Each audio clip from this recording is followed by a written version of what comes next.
was never in gifted.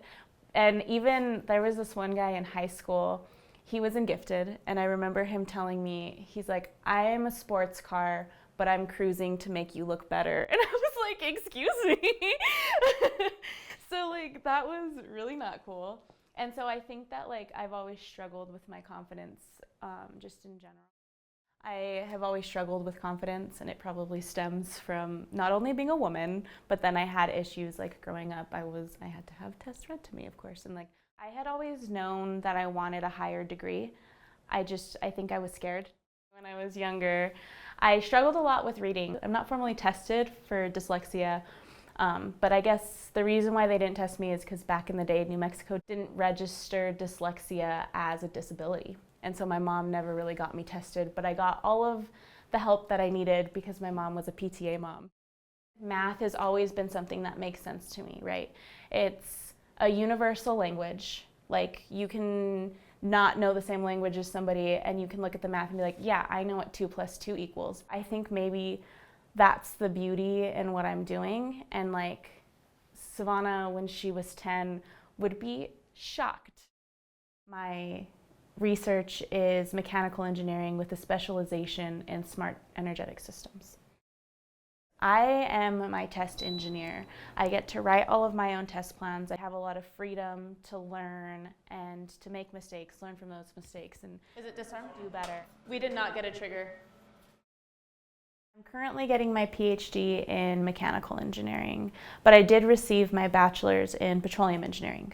The point of the PhD is, what's your contribution to the scientific community? That's a question you can always expect to get as a PhD when you're defending is, what's your contribution to the scientific community? Which is scary, right? It's like, what is my contribution? And it's hard because it seems like some of the things we do aren't super interesting, or it seems simple to us, but in reality there's a lot of complexity that we kind of lose sight of on our path to graduation. I was talking to my advisor about options, and I was like, I come from a family of teachers, like I don't know if I want to be a faculty member and go and teach. He's like, well, if you're considering that, why don't you just teach? And I was like, is it that simple? So I taught thermodynamics for a semester, and that was really hard. In order to teach something, it's a whole different level of understanding. And so it's really hard to stand up in front of a classroom full of 30 kids and everybody's looking up to you to know the answers. The best description that my advisor gave me was that it's soul-bearing. And it is, because you have to go up and talk for 50 minutes about something that, somebody might know more about. I think the reason why I had a hard time with teaching is because it comes back to confidence. Nobody knows what they're doing. We're all just trying to figure it out. And once you realize that everybody else is struggling as much as you are, then it makes it so much easier.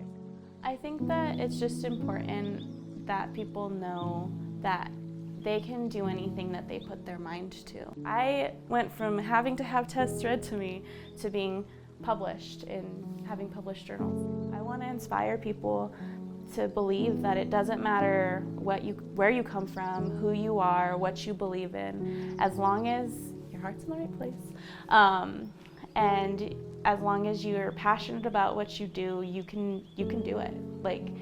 There is no limitation to what we can do as long as we believe in ourselves.